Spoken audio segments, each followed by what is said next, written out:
We're going to kick off our weekly Lead Champ Pro call, guys, every single Wednesday, 12 o'clock Eastern Standard Time on leadchampliveDials.com if you want to join us live.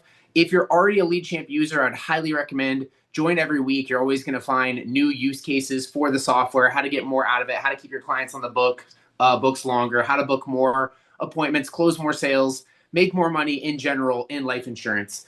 And speaking of, let me share with you guys a couple of good pieces of good news from the community this week. If you're not already in the Discord, highly recommend that you join our Discord. There's a button at the top of Lead Champ to join. It's totally free. It's just a community where you can talk to other members of the Lead Champ community, see where they're having success. Like for instance, here I see Rock just got set up with LCP last week and already have 2 closes thanks to AI Appointment Setter. That's huge. I usually don't even get appointments to show up. Pretty excited about this. Yeah, it's crazy. The AI show rate is actually better than many top agents booking them over the phone, which is incredible. I mean, I don't even know why it is that way, but they text back and forth that AI and book down, and those appointments tend to show up more. So that's huge. Rock, congrats.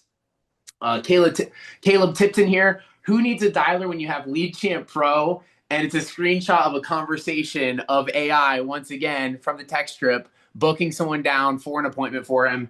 That's huge, Caleb. Congrats.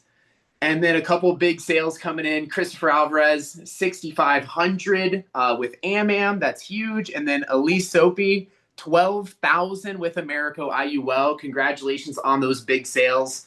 For anyone that's not in the Discord, please join us in the Discord. Share the good news anytime Lead Champ books you an appointment hands-free, anytime it saves one of your clients that's in pre-cancel, or anytime someone responds to one of, the birthday cards, the New Year cards, something like that. Share that good news in the Discord and let everyone else know. If you guys have been in sales for a while, sales is absolutely an attitude game. And when you see other people around you having success and sharing good news, it helps you stay elevated, stay focused, and get more done as well. All right, now last thing before I pass it off to Jamie, huge thing here, guys. If you already know, I love Lead Champ. It's saving me tons of money. It's making me more money than it costs. In fact, I know some of you guys that are top producers, that 10 or 15% retention bump you're getting, it's making you thousands of dollars a month to have Lead Champ.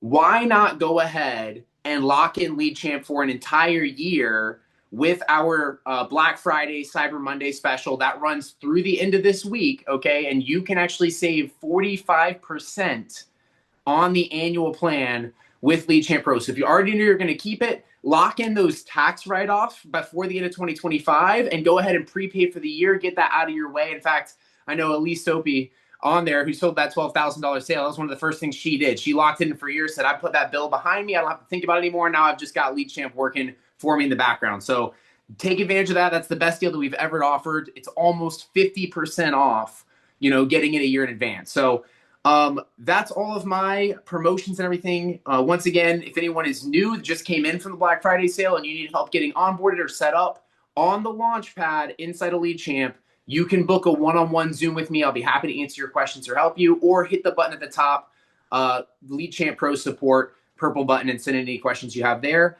And if you're watching us on social media, you haven't made the decision yet to get started with Lead Champ, go to leadchamppro.com, book a demo with me. I'll be happy to show you how we can help you revolutionize your business and take a lot of this, really busy work off your plate so that you can focus on what you do best, which is actually making sales and helping people get insurance. All right, that being said, I'm going to bring up co-founder of Lead Champ Pro, Jamie Cheerio, like the cereal. This guy is an absolute superstar. If you've never met him, incredible gentleman, great family guy, father, husband, one of the hardest working people that I know. He is a top producer in the insurance industry. He's out there selling for many years now. He's sold over 2 million on his own pen, a crazy amount of insurance.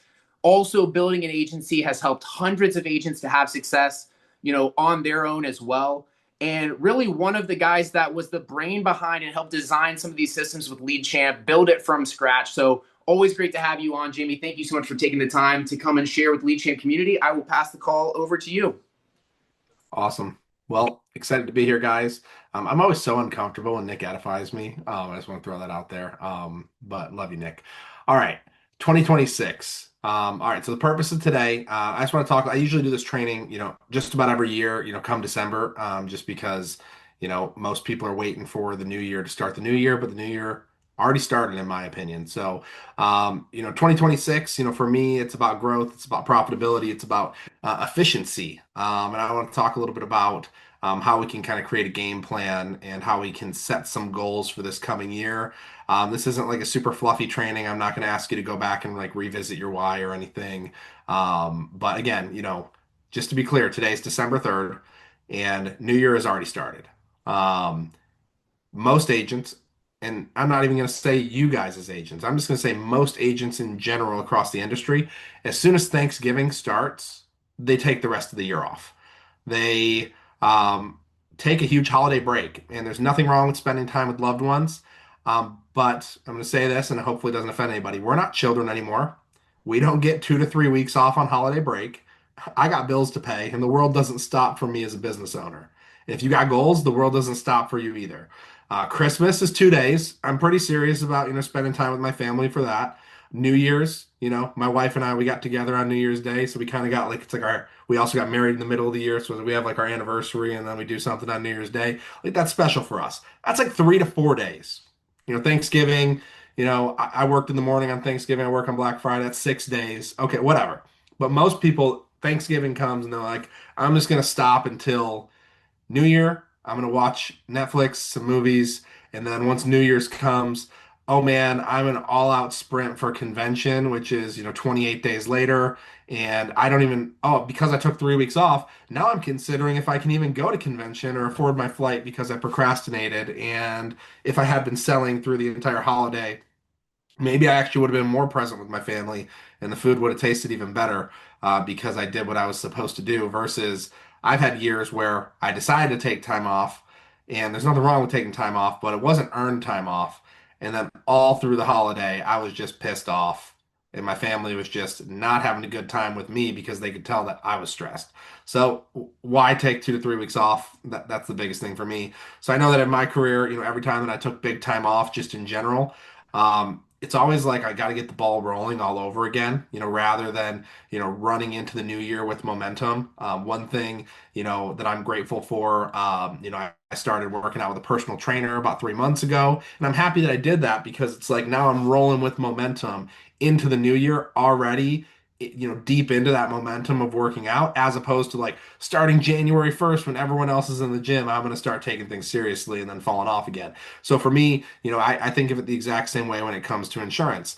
One of the things, whenever it comes this time of the year, I think that I don't do often enough, and I don't like to spend too much time on this, but at least a little bit of time is, reflecting on kind of the past year and kind of setting some new goals, some new intentions moving forward. So again, like I'm not going to give you guys any fluffy, New Year's resolution type stuff because most people don't stick to those resolutions anyways. And again, I'm preaching to myself more than anyone here. Um, so for me personally, my calendar is obviously a big deal. For you, your calendar has to be a big deal as well. It's just a way of tracking time. It doesn't have to be much deeper than that. I've got goals that I want to accomplish in the next 12 months.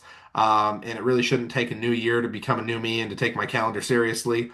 The main purpose I think of the training today is just to try to provide some clarity and teach people that their year can actually be quite predictable, and you actually can have a plan to hit your goals. So first things first thing, a mentor of mine taught me this a long time ago, and he said, if you're trying to drive across the country, but you don't have a map and you don't have a GPS, how do you feel? Stress the F out. Like, okay, you're telling me I got to get across the country with no GPS, no map. Like that is overwhelming. There's absolutely no clarity. Nothing makes sense. I just kind of have to figure it out and keep asking directions along the way. But now imagine I get in that same car. My goal is to drive across the country from San Diego to Detroit, but this time I take out my phone, I put it in a little holder on my car, and I put in the destination in my GPS, and then it just starts spitting out a step-by-step plan and a roadmap to get me there. I don't really care what the 30th turn is. I don't really care what the 25th turn is. All I care about is what's my next turn. And because you know that if you turn right when the GPS tells you to turn right and left when the GPS tells you to turn left, you know that you're eventually going to get there. Now how do I feel? I feel a lot more confident. I feel a lot more calm, and there's clarity on what I have to do in order to get to where I want to go. So that's the big thing. Having a goal, having a strategy, you can just feel like you know what you're going to do next. You don't just walk into every single day like, oh, it's the new year. What's next? So I kind of want to raise some questions during this call, just to help you develop your own strategy. In the past, I used to be like egotistical enough that I was like, I'm going to give you the perfect strategy, the only strategy that works. No, you're going to figure out what strategy works for you. You're going to figure out your roadmap in order to figure out what your goals are going to be for 2026. We'll talk, of course, about, how to get organized, how to follow your schedule, reverse engineering some goals. One thing I'm pretty passionate about, which, again, there's seasons of being really disciplined in this, is setting up bank accounts, saving for taxes, and preparing for days and weeks where you have limited deposits. I'm pretty passionate about that. But of course, there's been, tough seasons over the last couple of years where I haven't been as disciplined. But once we figure out all these goals, like once we figure out all these things, that's the equivalent of putting that destination in the GPS, like I talked about. And once we know where we're going, we can focus on getting there. Um, I always bring up this analogy as well every time I do a New Year's call. There's this old YouTube video from Will Smith way back in the day. If you go on YouTube and type in like Will Smith build a wall, it's this old interview where he talked about how when he was a kid, his dad would make him and his brother, build brick walls to build character. And he would say the only reason he succeeded was because he didn't focus on building the entire wall. Thinking about building the entire wall overwhelmed him. All he did was focused on laying the next individual brick as perfectly as possible. And if he just focused on laying the next brick perfectly as possible over and over and over again, eventually after doing that, he had a wall. So now we have to kind of think like what's our brick with FFL? Like our brick is consistency in selling life insurance and helping families. Now, of course, we can talk about what the wall looks like. The wall is, not only are you selling insurance and protecting families, but you're teaching other people how to sell insurance and protect families, and you've got an agency and you're recruiting and you're doing this and you're doing that. But what's the number one thing that you can control? The number one thing that you can control is your schedule, your activity, how many people you're calling, how many families you're helping. I've always had the mentality of lead from the front. I'm not like a super deep person when it comes to leadership, other than like, hey, do what I do. Like that's just always kind of been my thing. Like I'm gonna do it, just copy me. And like that's the easiest way, at least for me, to start. And people would kind of self-select and be like, I want to do what you're doing. So our brick is I'm gonna, sell some life insurance and I'm gonna teach other people how to do the exact same thing. And then you got a whole team of people laying bricks, and now you got a wall. So, it's all about just creating predictability from selling and helping other people sell and doing it over and over and over again until you look back for a year, mind blown at what you've been able to build. Another one of those cliche sayings, people wildly, overestimate what they can do in a month, but they grossly underestimate what they can do in a year. I say that all the time. I'm going to go be a 100K in a month producer. Okay, well, you've never been a 40K in a month producer.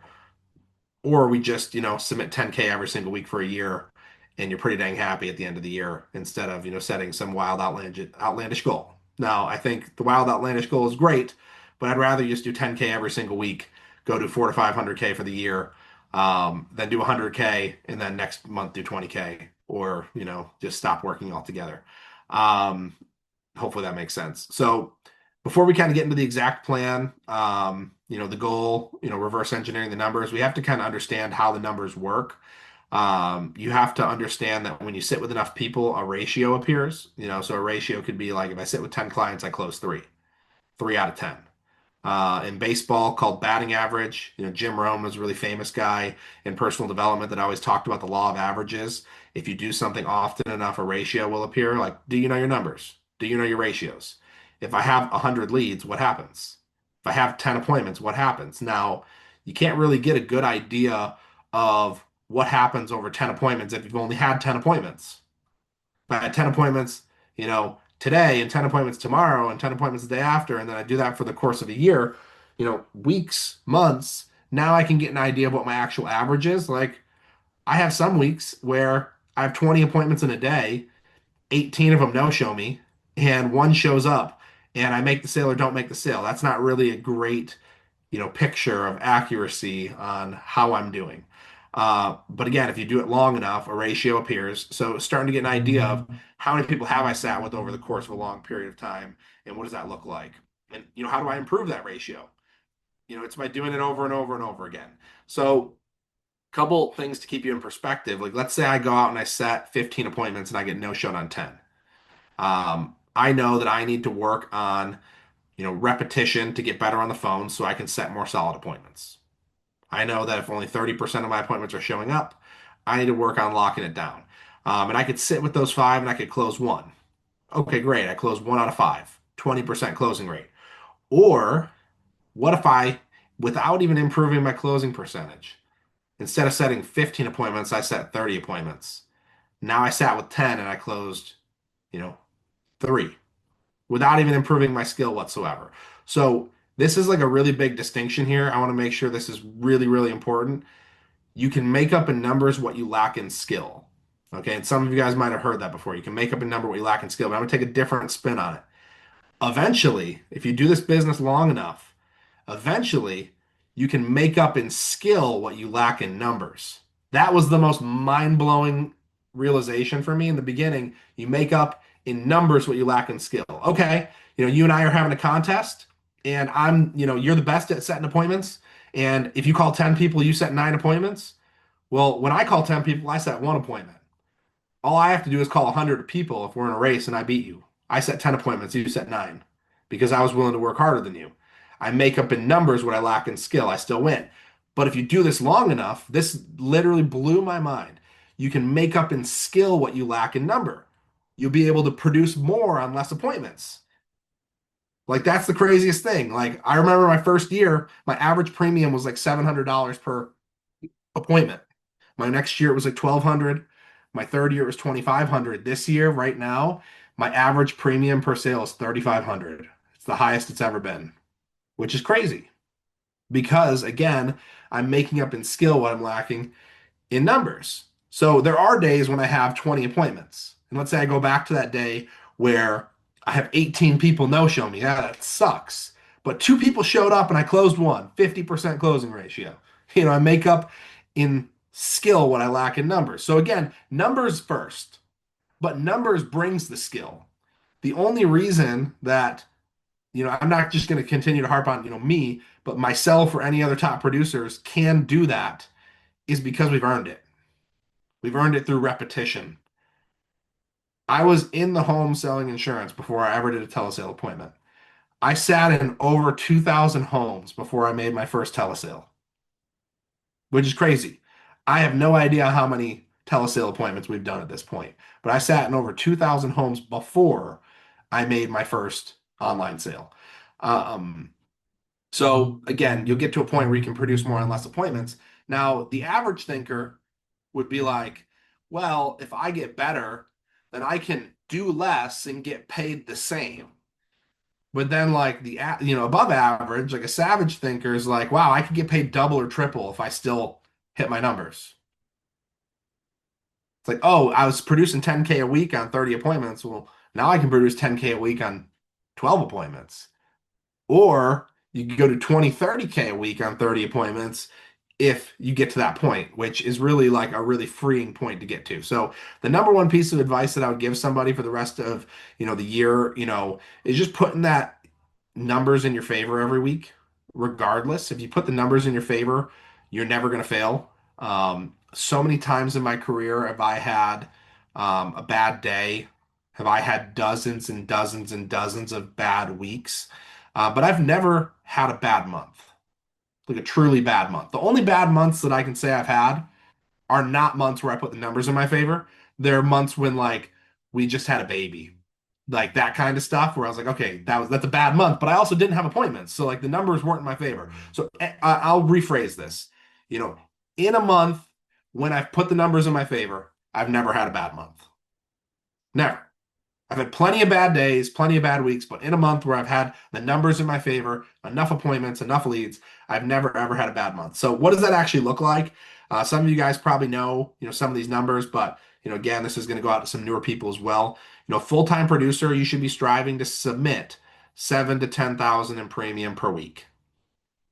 A part-time producer should be striving to submit at least 3 to 5,000 in premium.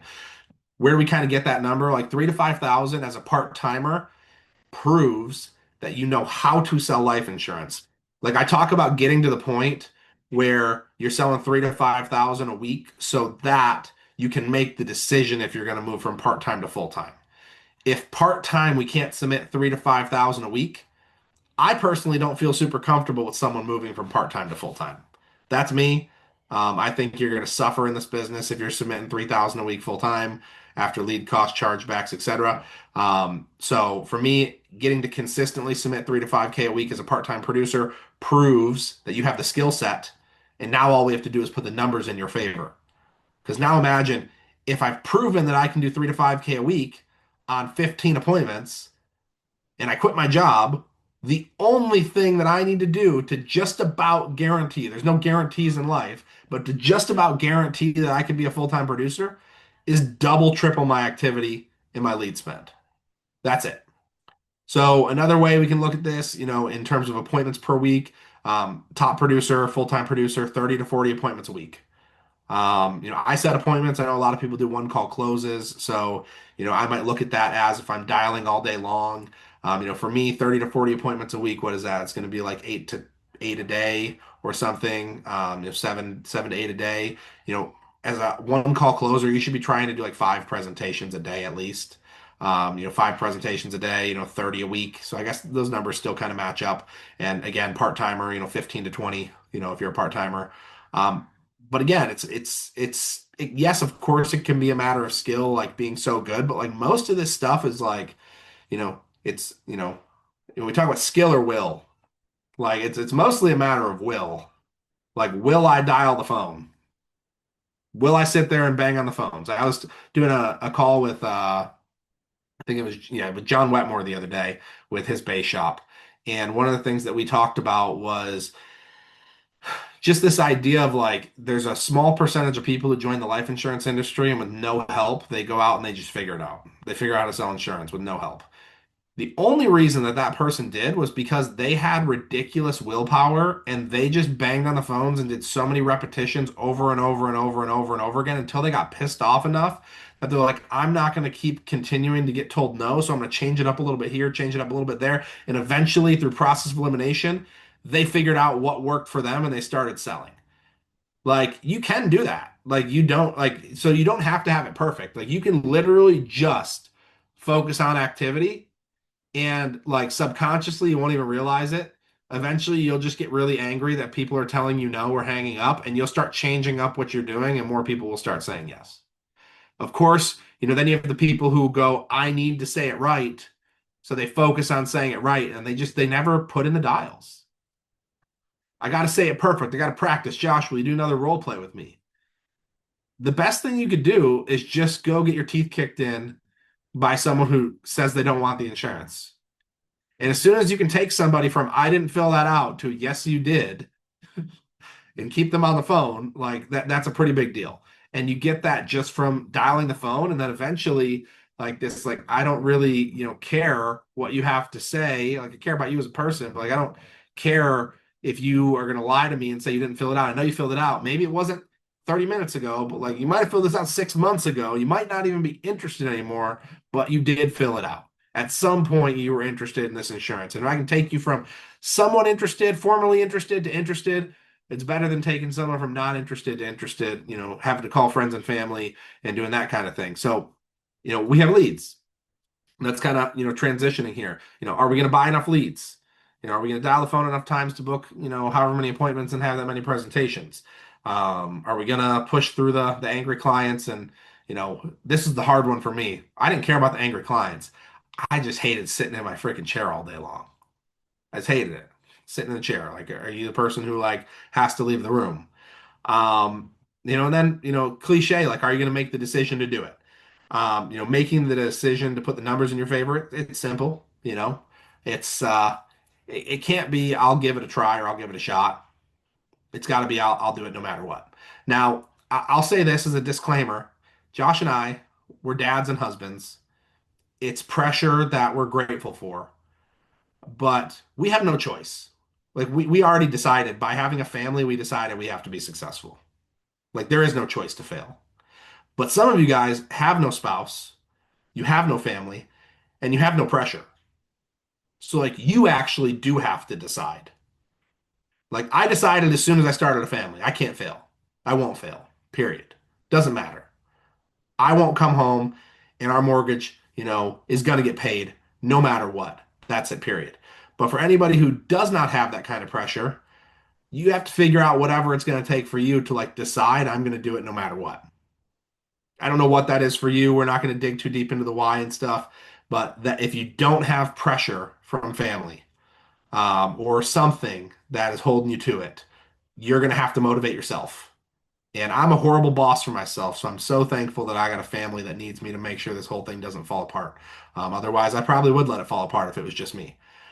Okay, I digress. All right, what's the difference between someone who writes 150K in a year and someone who writes 400K in a year? Is the person who writes 400K that much better than the person who writes 150? I don't think so. I think the person who writes 400K, again, it just comes back to putting the numbers in your favor. Um, it comes back to being focused. Um, Putting the numbers in your favor, is going to, you know, basically skyrocket the speed at which you improve your skill set. Um, all right, let's talk about just very simple numbers. Somebody who starts working at 8 a.m. versus someone who starts working at noon. And again, I will disclaim, if anyone's seen my schedule, I don't start working till 10:30 every day.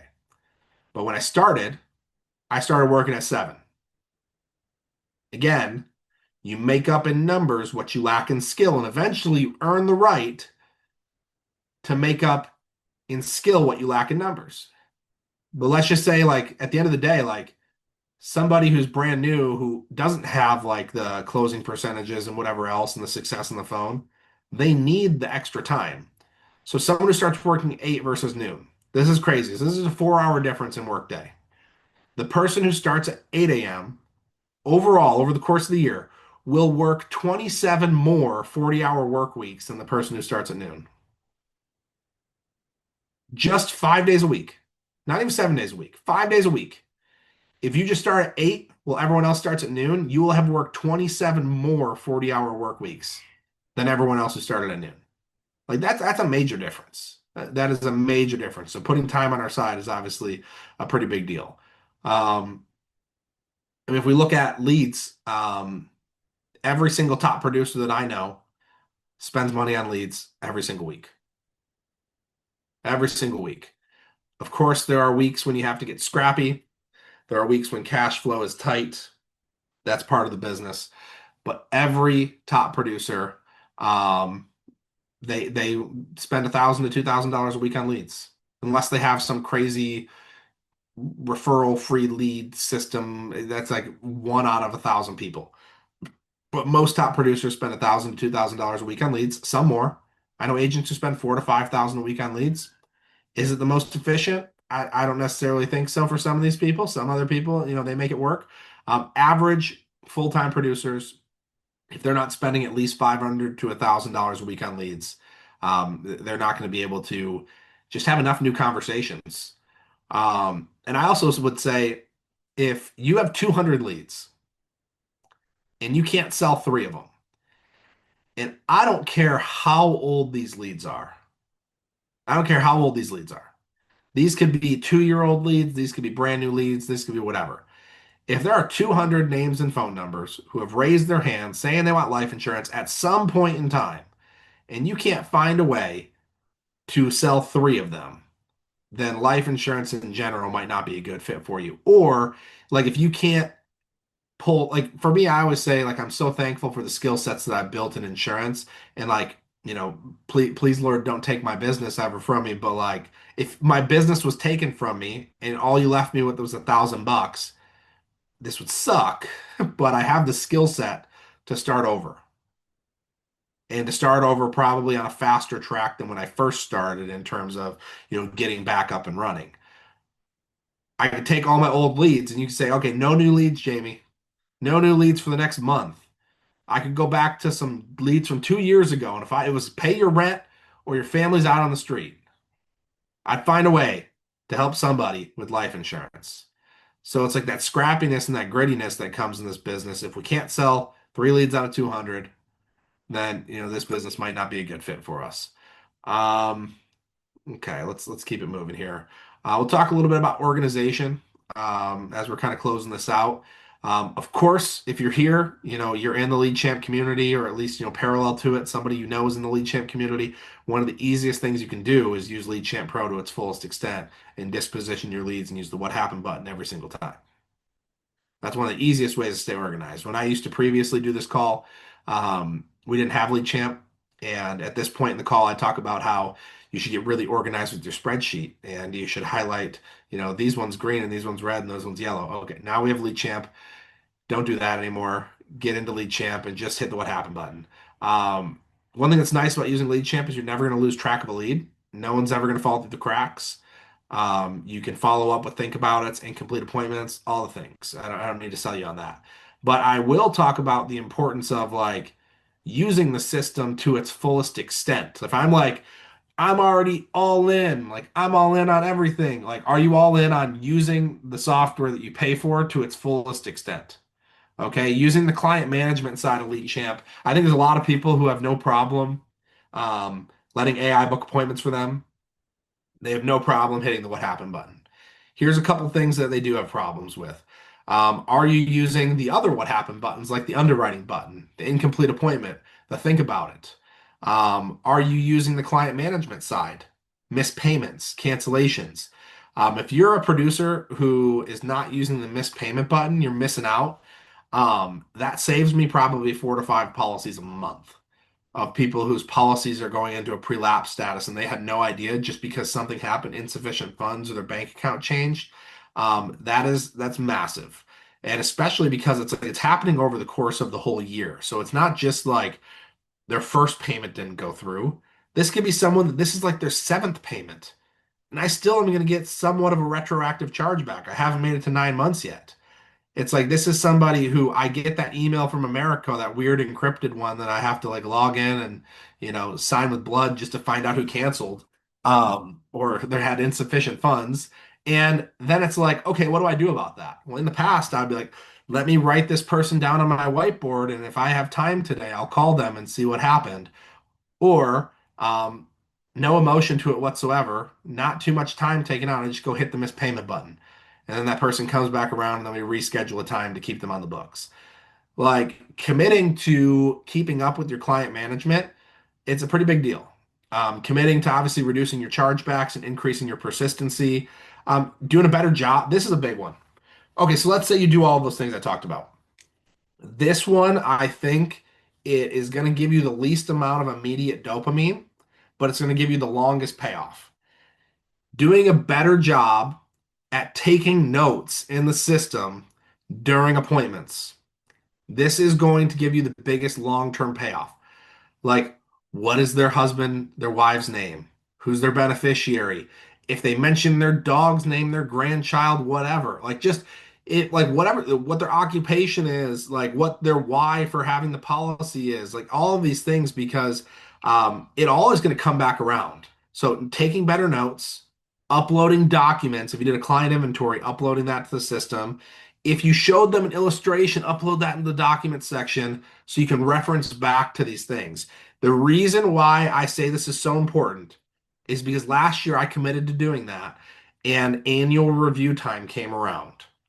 And I promise you, if you've got some of this stuff in your back pocket, you're going to sell a bunch of additional insurance when it comes down to it because you have these notes there. It's like their original why for getting the policy. You're going to find their beneficiary. Hey, how's your daughter doing? Like even if you don't have the daughter's name, it's like just how's she doing? She's doing good. And it's like, okay, does she have an insurance agent? No. Like having the beneficiary's name, all that stuff so important. So just in general and like incomplete appointments, like I can't tell you how many times like I'm running 20, 30 appointments over the course of a couple of days and someone will be like, call me back on Wednesday. And I'll be like, okay, and I reschedule the appointment and then I don't take any notes. I'm like, what the heck were we talking about? Like every single time I have a rescheduled appointment, I go into the notes section and I'm like, Bob, 60 years old, trucker, married. He said blah blah blah blah blah. He's got a policy with XYZ company and this and that and blah, whatever the things are. And he was not too sure about this, so he wanted to get his wife on the phone, because she makes all the financial decisions. And I sent them this brochure and that brochure and blah blah blah blah. Like I'm taking copious notes with reschedules, whatever.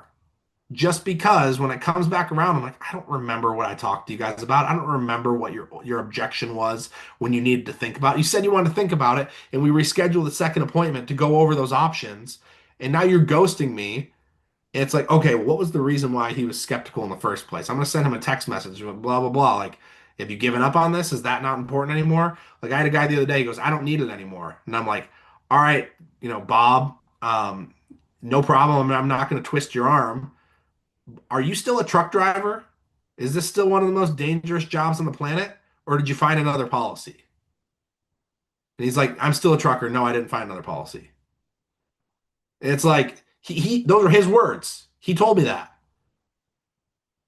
So it's like I was able to get him back on the phone because of that. Because I took some notes and then I sent him a text message. Um, okay, let's keep it going. All right, we'll kind of land the plane here shortly. Overall, I think that if you've just been kind of playing around, selling life insurance, just this idea of treating your business like a real business. Most of us have never been business owners before. I've actually had 9 businesses in the last 13 years, and I still don't feel like I've been a business owner before. I still feel like I'm figuring it out. Still a horrible boss to myself. But there's a lot of things in this business that we've never had to do before. 9 businesses doesn't mean I was a good steward of any of the money that came in.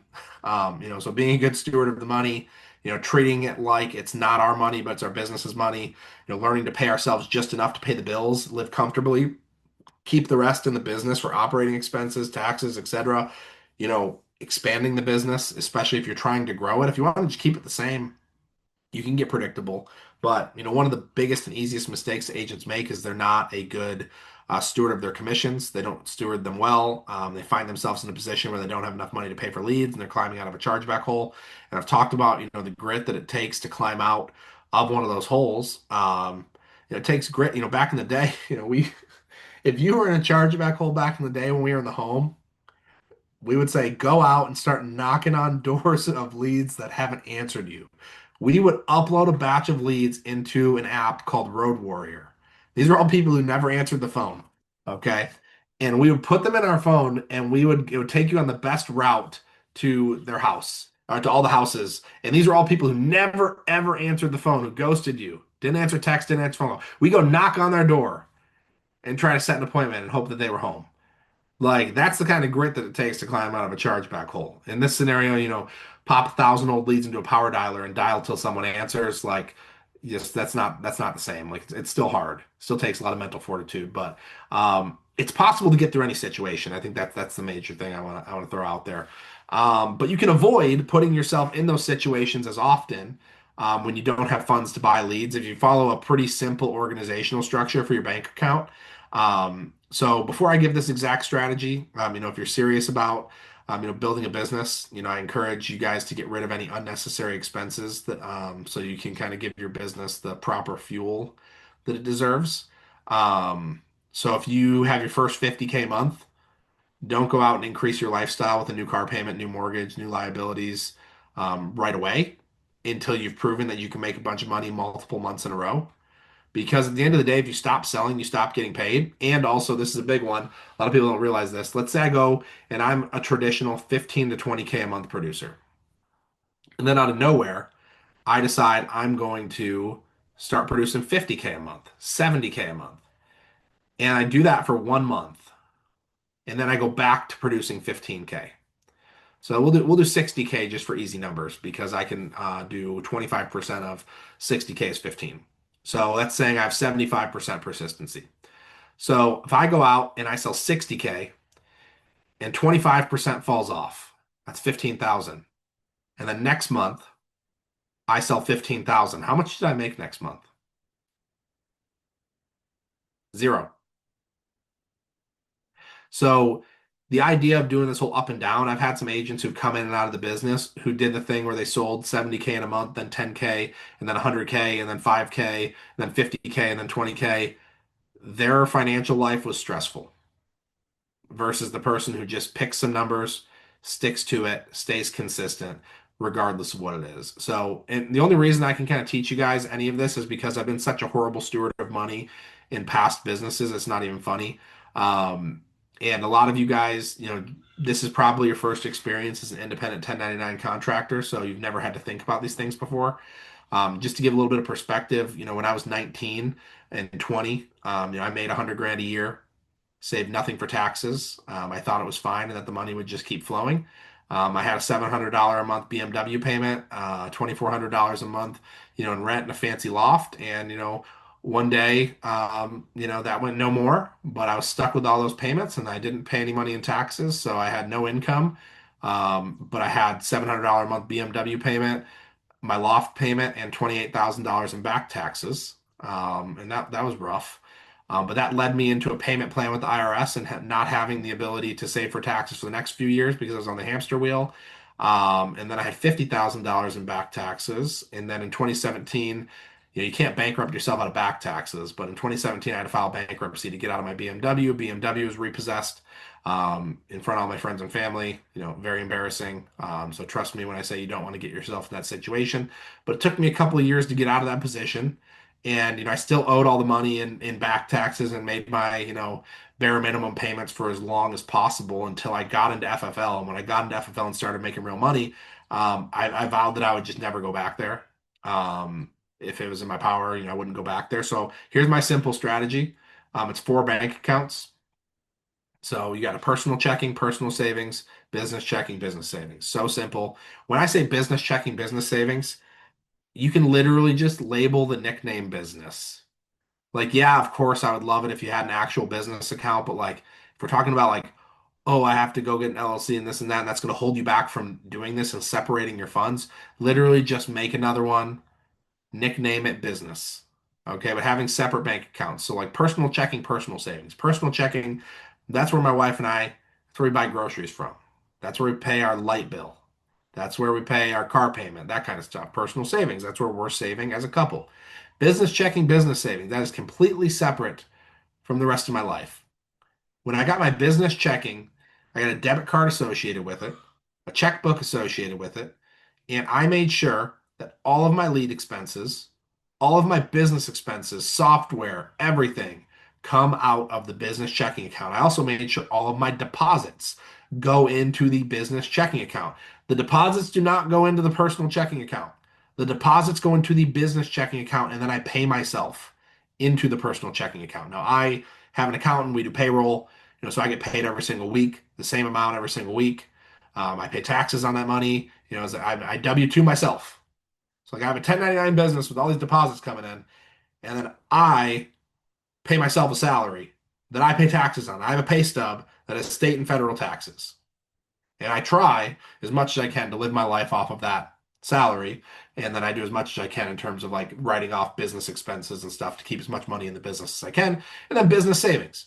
Every time that a deposit comes in, 30% of it, if I can help it, goes into the business savings.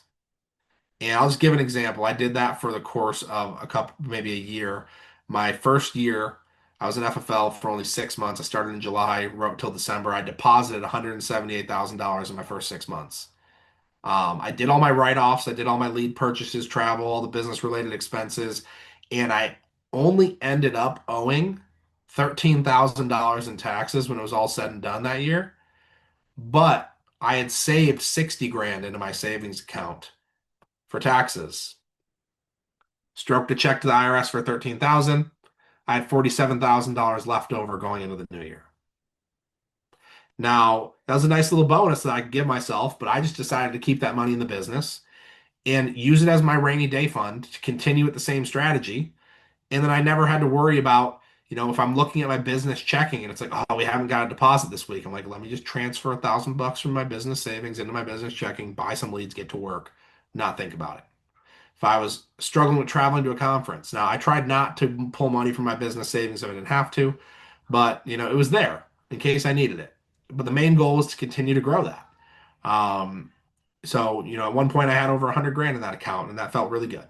And just continue to do that. So it's not perfect. It's not foolproof. I'm not an accountant. I'm still pretty horrible steward of money. I still like to spend more money. I'm still, I like to just, rack up the expenses. That's still me. But that strategy at least protects me slightly. So I hope this strategy helps somebody on this call. So as we're kind of closing out, a couple of questions just to ask yourself as we're reflecting on this year and moving into next year. Like in 2025, did I become a better insurance agent? That's a big one. Did I become a better insurance agent? Am I closing more? Is my premium getting higher? Is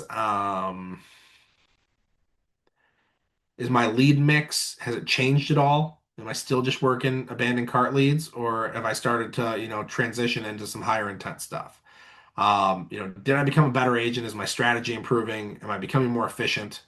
And then, I mean, in terms of who you surround yourself with, like, am I surrounding myself with people who challenge me and are constantly positive, or am I like around the people who are not selling, not doing well, who are planting seeds of doubt, like, ah, man, this sucks, I'm broke, like, is that who I'm spending my time with in the live dial rooms, or am I, shutting that stuff down, keeping it positive, and then surrounding myself with other people who are working hard and staying positive?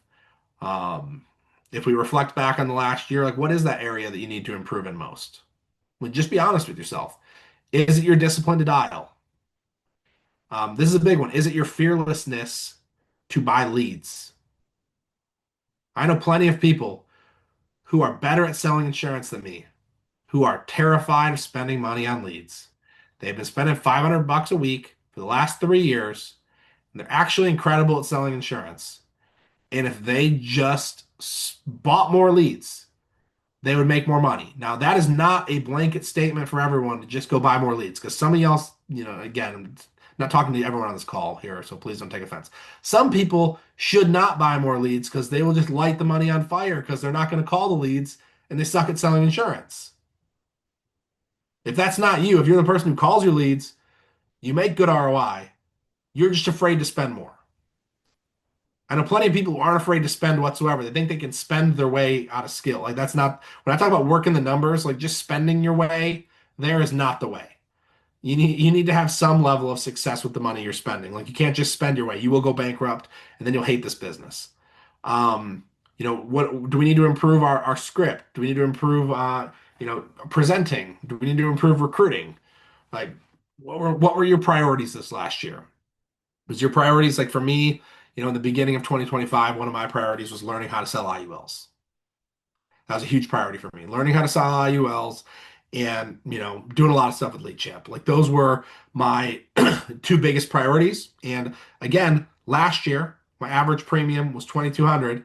This year, my average premium is 3,500. So for me, I think, at least for me, learning how to sell IULs, was helpful for me. Like I look back at last year versus this year, did I become a better insurance agent? Yes, in that category, no, in a lot of other categories. So then if we talk about like having the same priorities in 2026 as you did in 2025, would you grow? Would you be happy with the results at the end of the year? If I just focus on getting better at sell IULs, I don't think that that's actually the move for me this year. Because IULs are great, but also everyone's trying to sell IULs and it's getting a little bit saturated. I'm seeing this whole occupation life insurance lead, truckers and nurses and veterans and construction workers and this and that and all that. I see that becoming a big thing this year. General life insurance, with the ability to kind of pivot into different products instead of just stuck in IULs. So like that, I see myself, going in that direction this year. So I've kind of got a game plan. This year I've been selling, so for the last, month I've been selling a lot of truckers, biggest pain in the butt. But, when I can get someone on the phone, it seems to be great right now for me. So I've got a plan on leads and what I'm going to do moving forward. Um, I'm trying to be more efficient. I want to be more efficient with my time. I want to fill in my calendar as much as possible so I can have more time with my kids. I also want to simplify my life as much as possible. We talk about, Josh and I a couple weeks ago were talking about like open loops. Like open loops are like open tabs. What are like all the open loops and open tabs you have in your life that you just need to close out so you can like focus in. So I'm trying to close as many loops as I possibly can just to simplify things, simplify my plan, simplify my life so I can focus on what matters. Selling insurance, helping other people sell insurance, spending time with my family. That's about it. What can you delegate? Do you have a virtual assistant? Most of you guys, if not all, are using Lead Champ. So obviously, like Lead Champ, you're delegating a lot of stuff there. Um, and what are some practical ways that you can commit to using Lead Champ more in 2026? I talked about a few of these, but using the what happened button after every appointment, keeping your inbox clear, using the beneficiary referral and ERN buttons. What if like the only thing you did was you said on every single sale, I'm going to get a beneficiary, and you did that over the course of a year. So let's say, you got two beneficiaries on average and you make 20 sales a month. That's 40 leads that you add into the system. 40 times 12, that's, 480, or that's more than that. Over 500 beneficiaries added into the system. And you meet with half of those and sell half of those. That's like, okay, so let's say I mean, that's an extra 100 grand a year that could be added in for an average top producer just by adding beneficiaries at the end of every appointment. An easy way to commit is I'm going to use the product info and client send info buttons. I'm going to send more videos and brochures this year. I'm going to make sure I update the policy status, the underwriting, the missed payments, the cancellations, whatever those things are. And then I always have to do this when we get this close, but we got to talk about, everyone here for the most part's in FFL convention. I mean, convention, it's coming up January 28th, Dallas, the whole cliche events change lives. I think we met Elisa at convention last year. She's great. We love her. So many people we met in the hallways at convention. You're going to meet people who you're going to hear two different kinds of stories. You're going to hear um, if they can do it, I can do it. And you're going to hear if it's good enough for them, it's good enough for me. So that is huge for me because it's like, okay, if they can do it, I can do it. It's like, all right, you'll see somebody on stage and you go, they're not that smart. They're not that impressive. And they're doing what? If that person can do it, I can do it. And then you're gonna get the person who's like super, super impressive, and you're like, why the heck are you selling life insurance? You're a doctor.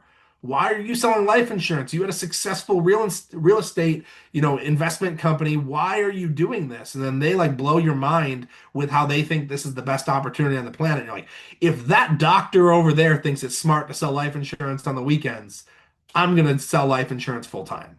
Like you're gonna hear both of those stories and it's going to motivate you to make whatever decision you need to make. So like if nothing on this call forces you to make a decision, convention will. If nothing on this call gets you to commit to having a good new year, convention will. So if you're the kind of person who's like I just can't decide for myself, going to a convention, so it's like we make decisions, kind of in two different ways, either through repetition or through emotional impact. So repetition is like I'm gonna do it over and over and over and over and over again, and eventually my feelings about the thing will change because I basically tricked my mind into changing because I just did it over and over and over again. Or emotional impact. You go to something like an event and you're surrounded by 10,000 people who are just crazy selling life insurance, and you hear these stories and it's just like emotion. You're like, oh, I'm gonna make the decision.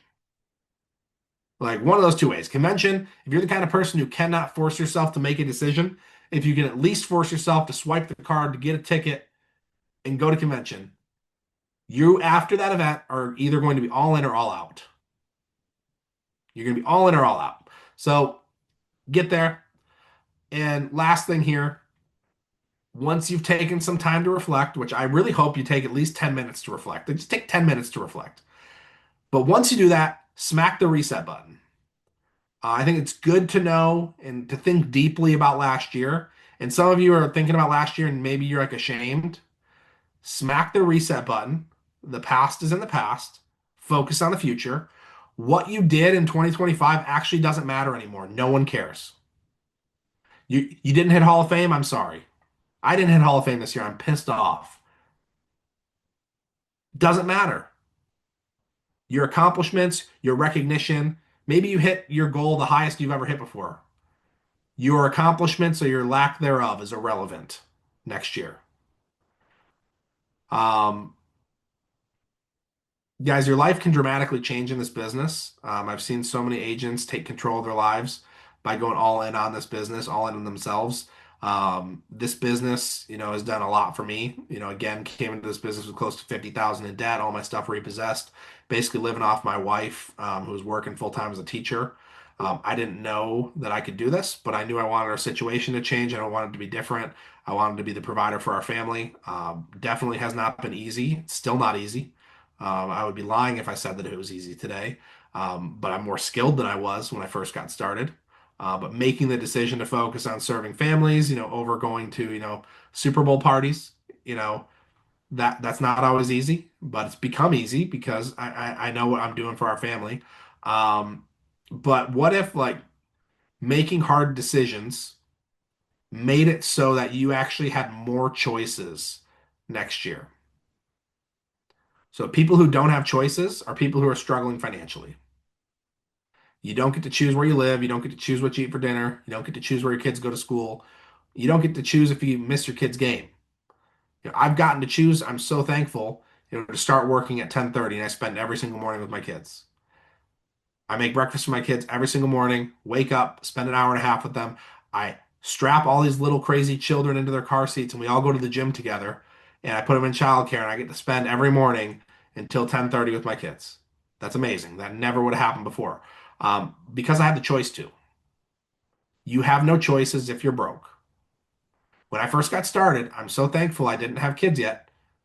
I had one kid pretty quickly, but then it was all sacrifices. Sorry, I have to miss bedtime. I still have to miss bedtime a bunch. But it's like you have no choices when you're broke.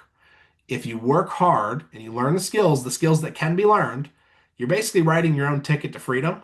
The freedom to choose to work as much as you want to, when you want to, where you want to, as long as you want to. You want to go move to Costa Rica and sell life insurance on the weekends, and you want to sell 20K a week, and you're that good, like you can do that. There's a plan that is available for you to do that, but you have to earn the right to do that. The skills are learned; they're also earned. We earn the right to live a laptop lifestyle. We earn the right to set our own schedule.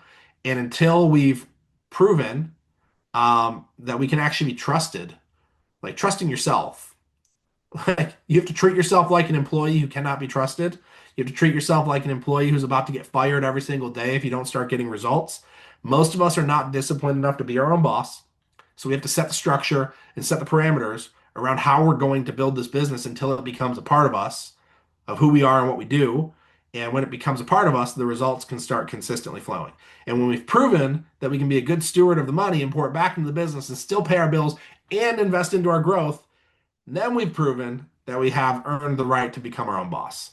And at that point, we can start choosing to do whatever the heck we want with our lives. So that's what's possible with selling life insurance, and that's what's possible if you set some goals and you stick to them. So appreciate y'all. Hope everybody got something out of this. If you didn't, just go to convention. Convention will convince you maybe. But otherwise, next week, excited to see you guys. We've got some new stuff coming, and we'll talk to you guys next time. See you guys.